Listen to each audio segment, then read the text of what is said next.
اس تفصیلی جائزے میں سب کا بہت بہت خوش آمدید۔ آج کا جو ہمارا موضوع ہے نا، وہ میرا خیال ہے ہر اس انسان کے لیے ہے جو بچوں کی پرورش سے کسی بھی طرح جڑا ہوا ہے۔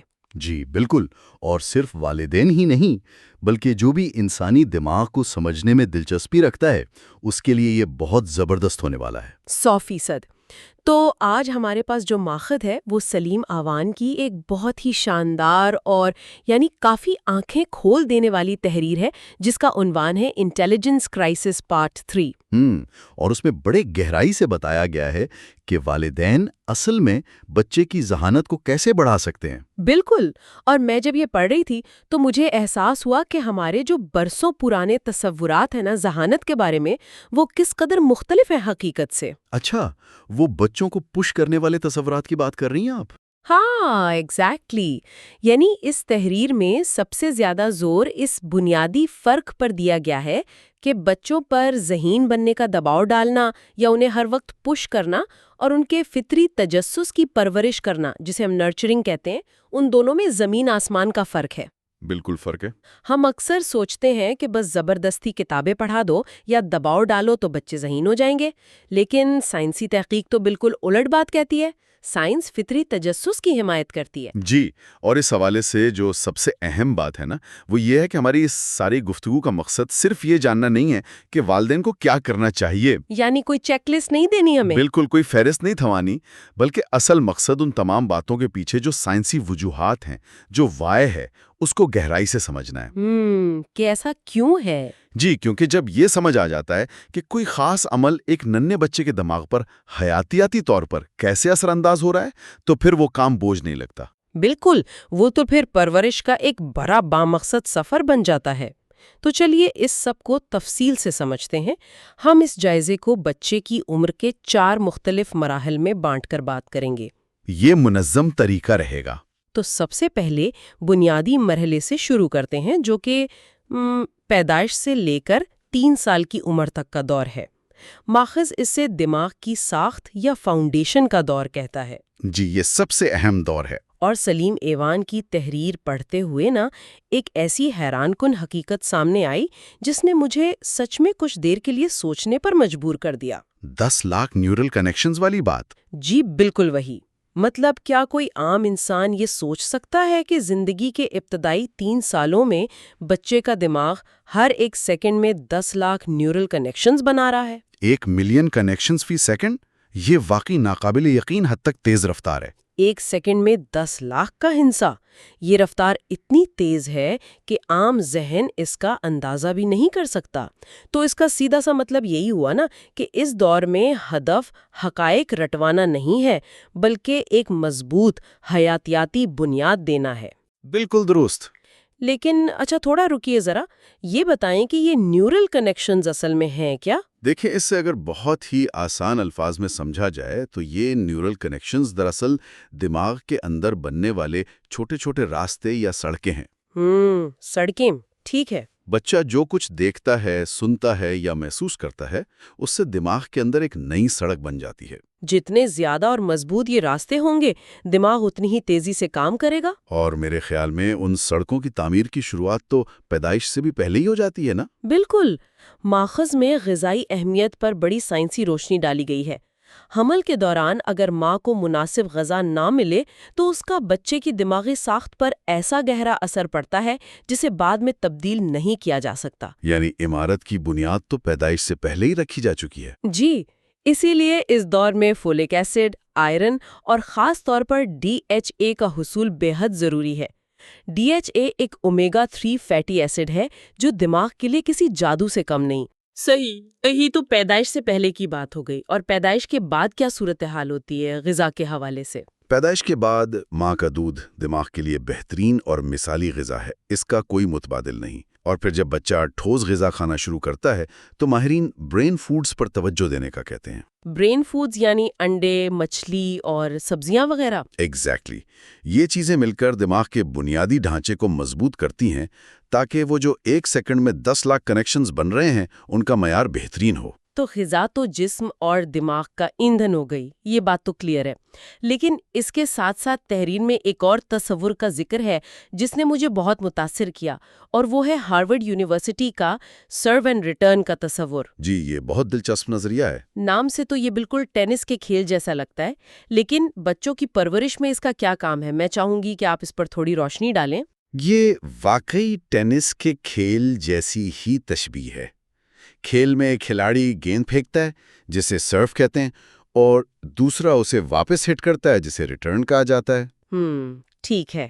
بچوں کی نفسیات میں اس کا مطلب یہ ہے کہ جب بچہ اپنی طرف سے کوئی عمل کرتا ہے، کوئی آواز نکالتا ہے، تو وہ دراصل دنیا کو ایک سرو کر رہا ہوتا ہے۔ اچھا، تو اب والدین کا کام ہے کہ وہ اس کا بامانی ریٹرن کریں۔ بالکل، اگر وہ نظر انداز کر دیں تو وہ نیورل کنیکشن وہیں ٹوٹ جاتا ہے۔ اچھا، ذرا اس پر غور کریں۔ ماخذ میں اس کی ایک بڑی زبردست روزمرہ کی مثال دی گئی ہے۔ فرض کریں ایک بچہ باہر درخت پر بیٹھے کسی نیلے پرندے کی طرف اشارہ کر کے توتلی زبان میں کچھ کہتا ہے۔ جی، عام طور پر والدین کیا کرتے ہیں؟ وہی نا، اگر والدین مصروف ہیں تو بس سر ہلا کر کہہ دیتے ہیں کہ ہاں پرندہ ہے اور بات ختم۔ لیکن سرو اینڈ ریٹرن کا طریقہ اسے ایک زبردست سیکھنے کے عمل میں بدل دیتا ہے۔ وہ کیسے؟ سائنسی طریقہ یہ ہے کہ والدین بھرپور جواب دیں۔ وہ کہیں، ارے واہ، آپ اس نیلے پرندے کی طرف اشارہ کر رہے ہیں، وہ تو ایک کوا ہے جو اپنا کھانا ڈھونڈ رہا ہے۔ واہ، اس سے تو بہت فرق پڑے گا۔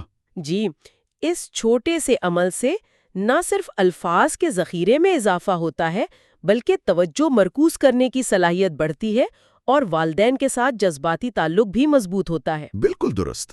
اور یہاں جو سب سے حیران کن بات ہے وہ یہ ہے کہ آج کل ہم جس چیز پر سب سے زیادہ انحصار کرتے ہیں، یعنی سکرینز اور موبائل فونز، وہ یہ سرو اینڈ ریٹرن بالکل نہیں کر سکتے۔ یعنی وہ ایک طرفہ گفتگو ہے۔ جی، ٹیلی ویژن یا ویڈیو کتنی ہی معلوماتی کیوں نہ ہو، وہ بچے کی آنکھوں میں آنکھیں ڈال کر اشارے کا جواب نہیں دے سکتی، مسکرا نہیں سکتی۔ اسی لیے بچوں کو خاص طور پر اس عمر میں اسکرین سے دور رکھنا چاہیے۔ بالکل۔ اور ماخذ میں ایک اور پہلو کا ذکر ہے جو اس ساری بنیاد کو اندر سے کھوکھلا کر سکتا ہے، اور وہ ہے دائمی تناؤ یا کرونک سٹریس۔ اب یہ دائمی تناؤ ایک چھوٹے سے بچے کو کیسے ہو سکتا ہے؟ وہ تو نہ دفتر جاتا ہے اور نہ بل ادا کرتا ہے میری طرح۔ یہ بہت اہم سوال ہے۔ بچوں میں دائمی تناؤ اس وقت پیدا ہوتا ہے جب انہیں بار بار نظر انداز کیا جائے یا گھر میں ہر وقت لڑائی جھگڑا اور والدین کی پریشانی ہو۔ تو وہ اس ماحول کو محسوس کر لیتے ہیں۔ جی، بچے کا دماغ اس ماحول کو خطرے کے طور پر لیتا ہے، جس سے جسم میں کارٹیسول ہارمون پیدا ہوتا ہے، اور یہ کارٹیسول ننھے دماغ کے لیے کسی تیزاب یا زہر سے کم نہیں۔ یعنی یہ ان نازک نیورل کنیکشنز کو تباہ کر دیتا ہے۔ بالکل، اور عمر بھر کے لیے سیکھنے کی صلاحیت کو متاثر کرتا ہے۔ اس لیے صرف اچھی غذا کافی نہیں، محفوظ اور پرسکون ماحول سب سے بنیادی شرط ہے۔ یعنی اگر گھر پرسکون نہیں ہے تو بہترین غذا اور مہنگے کھلونے بھی وہ کام نہیں کر سکتے۔ یہ واقعی آنکھیں کھول دینے والی بات ہے۔ 100%۔ اب ہم دوسرے مرحلے کی طرف چلتے ہیں جو کہ 3 سے 7 سال کی عمر کا دور ہے۔ اسے تحریر میں تجسس کی کھوج کا دور کہا گیا ہے۔ جی، اس دور میں دماغ بہت لچکدار ہوتا ہے اور کھوجنے کے لیے بےتاب رہتا ہے۔ اس حوالے سے ماخذ میں ہارٹ اور روزویل کی ایک بڑی مشہور تحقیق کا ذکر ہے جس کے نتائج کسی کو بھی حیران کر سکتے ہیں۔ وہ الفاظ کے فرق والی تحقیق نا؟ ہاں، اس کے مطابق 3 سال کی عمر تک پروفیشنل خاندانوں کے بچوں نے عام خاندانوں کے بچوں کی نسبت 3 کروڑ یعنی 30 ملین زیادہ الفاظ سنے ہوتے ہیں۔ 30 ملین الفاظ کا فرق یہ کوئی معمولی بات نہیں ہے۔ ایک لمحے کے لیے اس پر غور کریں، یہ سیدھا ان کے ذخیرہ الفاظ اور پڑھنے کی سمجھ پر اثر انداز ہوتا ہے۔ لیکن روزمرہ کی مصروفیت میں اتنے الفاظ لائے کہاں سے جائیں؟ یہ فرق بڑا ضرور ہے، لیکن اسے پورا کرنا اتنا مشکل نہیں ہے۔ سلیم اوان زور دیتے ہیں کہ والدین اپنے روزمرہ کے کاموں کی کہانیاں سنائیں۔ یعنی کام کرتے ہوئے بولتے رہیں؟ بالکل، اس کے لیے خاص وقت نہیں چاہیے۔ مثلاً کچن میں کھانا بن رہا ہے تو بچے کو بتائیں، دیکھو پہلے ہم سوپ بنانے کے لیے گاجر چھیلیں گے، پھر چھری سے ٹکڑے کریں گے اور گرم پانی میں ڈالیں گے۔ یہ تو بڑی عام سی باتیں ہیں، لیکن بچے کے دماغ میں الفاظ جمع کر رہی ہوتی ہیں۔ ایگزیکٹلی۔ اور ساتھ باقاعدگی سے کتابیں پڑھنا بھی بہت ضروری ہے۔ اور تحریر میں ایک اہم نقطہ یہ بھی ہے کہ مشین کی طرح مت پڑھیں۔ یعنی رک کر سوال پوچھیں؟ جی، جیسے اچھا بتاؤ، آپ کے خیال میں وہ بھالو اتنا اداس کیوں تھا؟ اس طرح بچے سوچنے پر مجبور ہوتے ہیں۔ یہ تو زبان اور مطالعے کی بات ہو گئی، لیکن بچوں کے کھیل کے بارے میں بھی بڑی دلچسپ بات کہی گئی ہے۔ آج کل تو رجحان ہے کہ ہر منٹ کو کسی تعلیمی سرگرمی سے بھر دو، جی بالکل۔ لیکن تحریر غیر منظم کھیل یا انسٹرکچرڈ پلے کی بات کرتی ہے۔ اس پر تھوڑی روشنی ڈالیں۔ دیکھیں، اگر ہم اسے بڑے پس منظر میں دیکھیں تو یہ غیر منظم کھیل دراصل بچے کے دماغ میں نقشہ بنا رہا ہوتا ہے کہ دنیا کیسے کام کرتی ہے۔ مثال کے طور پر گھر میں کمبل اور تکیوں سے قلعہ بنانا فضول کام نہیں ہے۔ اس کھیل کے دوران جب بچے خود نیم بناتے ہیں تو وہ پیچیدہ دماغی افعال کی مشق کر رہے ہوتے ہیں، جنہیں ایگزیکٹو فنکشنز کہتے ہیں۔ چاہے تو روتے نہیں، حل نکالتے ہیں۔ اور اگر بہن بھائی ساتھ ہوں تو باری لینا اور سمجھوتا کرنا سیکھتے ہیں۔ بالکل، یہ دماغ کے سی ای او کی تربیت ہو رہی ہے۔ اور ایک حیران انگیز بات یہ ہے کہ بچوں کا کبھی کبھار بور ہونا بھی ان کی تخلیقی صلاحیتوں کے لیے فائدہ مند ہے۔ یعنی ہر وقت مصروف رکھنا ضروری نہیں۔ بوریت وہ خالی کینوس ہے جو انہیں نیا سوچنے پر مجبور کرتی ہے۔ بالکل، اور بوریت کا سب سے آسان اور نقصان دہ حل آج کل اسکرینز کو سمجھا جاتا ہے، جس سے بچے سوچنا چھوڑ دیتے ہیں۔ اسی لیے تو امریکن اکیڈمی آف پیڈیاٹرکس نے کہا ہے کہ 18 سے 24 مہینے تک ڈیجیٹل میڈیا صفر ہونا چاہیے۔ اور اس کے بعد بھی انتہائی محدود، کیونکہ اسکرینز ان سے حقیقی دنیا کا تجربہ چھین لیتی ہیں۔ بالکل، اور پھر جب ہم تیسرے مرحلے یعنی 7 سے 12 سال کے اسکول کے دور میں آتے ہیں تو ضروریات بالکل بدل جاتی ہیں۔ اب سیکھنا ہے کہ سیکھنا کیسے ہے۔ یہاں آ کر معلومات واقعی بہت دلچسپ ہو جاتی ہیں، کیونکہ اس دور کے لیے مشہور ماہر نفسیات کیرول ڈویک کی تحقیق کا ذکر کیا گیا ہے۔ جی، مائنڈ سیٹ کے حوالے سے۔ ہم معاشرے میں کیسے تعریف کرتے ہیں؟ ہم کہتے ہیں ارے واہ تم تو بہت ذہین ہو، لیکن ماخذ بتاتا ہے کہ ذہانت کے بجائے محنت کی تعریف کرنی چاہیے۔ یہ بہت باریک لیکن اہم فرق ہے۔ ہمیں کہنا چاہیے کہ آپ نے اس مشکل سوال پر بہت محنت کی، ہار نہیں مانی۔ جی، اور یہ فرق پوری زندگی کا رخ طے کر سکتا ہے۔ کیرل ڈویک بتاتی ہیں کہ جب ہم ذہانت کی تعریف کرتے ہیں تو بچے فکسڈ مائنڈ سیٹ کا شکار ہو جاتے ہیں۔ یعنی انہیں ڈر لگتا ہے کہ اگر فیل ہو گئے تو لوگ بے وقوف سمجھیں گے۔ بالکل، اس ڈر سے مشکل کاموں سے بچتے ہیں، لیکن جب محنت کی تعریف ہوتی ہے تو سوچ گروتھ مائنڈ سیٹ میں بدل جاتی ہے۔ وہ چیلنجز کو سیکھنے کا موقع سمجھتے ہیں۔ اور یہی اپروچ اسکول اور گریڈز کے معاملے میں بھی اپنانی چاہیے۔ والدین گریڈز پر دباؤ نہ ڈالیں۔ جی، ہوم ورک کے لیے پرسکون جگہ دیں۔ اور روزانہ یہ مت پوچھیں کہ ٹیسٹ میں کتنے نمبر آئیں، بلکہ یہ پوچھیں کہ آج اسکول میں کون سی دلچسپ بات سیکھی۔ جس سے سیکھنے کا عمل خوشگوار بن جاتا ہے۔ اور وسعت تجربات کی بھی بڑی اہمیت ہے۔ اگر بچہ موسیقی سیکھتا ہے تو اس کی اسپیشل ٹیمپورل ریزننگ بڑھتی ہے۔ جی، میں یہاں بتا دوں کہ یہ وہ صلاحیت ہے جس سے ہم چیزوں کو ذہن میں تصور کر کے جگہ بدلتے ہیں، جیسے پزل جوڑنا۔